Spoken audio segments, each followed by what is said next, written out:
అడవుల్లో పుట్టాను, ఈ నేలలోనే పెరిగాను. గిరిజనుల మధ్య నా జీవితం గడిచింది. బ్రిటిష్ ప్రభుత్వం మా అడవులపై చట్టాలు పెట్టింది. అడవిలోకి రావద్దు, చెట్లను నరకవద్దు అని గిరిజనులను అణిచివేసింది. అప్పుడు నా మనసు ప్రశ్నించింది, ఈ అడవులు మనవే కదా, మన జీవనాన్ని ఆపే హక్కు వారికి ఎవరిచ్చారు? గిరిజనుల ఆకలి నా గుండెను కాల్చింది. వాళ్ళ కన్నీళ్లు నన్ను పోరాటానికి పిలిచాయి. అందుకే నేను లేచాను, అన్యాయానికి ఎదురు నిలిచాను, రంపా ఉద్యమాన్ని ప్రారంభించాను. అడవుల్లో నుంచే స్వతంత్ర పోరాటం చేశాను.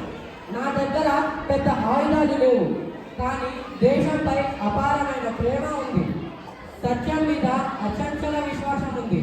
నన్ను పట్టుకున్నారు, శిక్ష విధించారు, నా శరీరాన్ని బంధించారు, కానీ నా ఆలోచనలను ఎవ్వరు బంధించలేకపోయారు. ఎందుకంటే దేశభక్తిని చంపలేరు, స్వతంత్రాన్ని కాల్చలేరు. ఓ విద్యార్థులారా, మీరు చదువుకుంటున్న ఈ స్వేచ్ఛ ఎందరో మహానుభావుల త్యాగ ఫలితం. భయపడకండి, న్యాయం కోసం నిలబడండి, దేశాన్ని ప్రేమించండి. నా ప్రాణాలు పోయినా నా ఆశయం ఈ నేలలోనే ఉంటుంది. ఒక్క అల్లూరి సీతారామరాజు చనిపోతే లక్షలాది అల్లూరి సీతారామరాజులు పుట్టుకొస్తారు.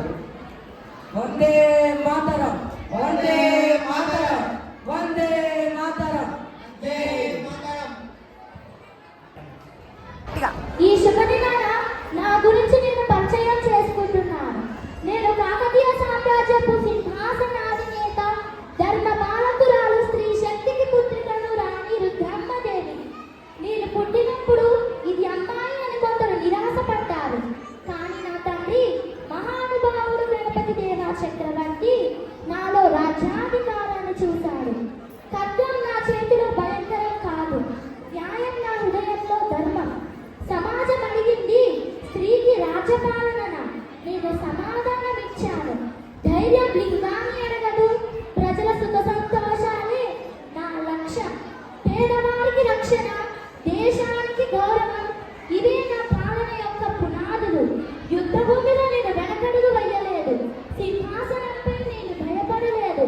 నేను చూపించాను, స్త్రీ కూడా రాజ్యాన్ని నడిపించగలదని, స్త్రీ కూడా ధర్మాన్ని కాపాడగలదని, స్త్రీ కూడా చరిత్రను మార్చగలదని.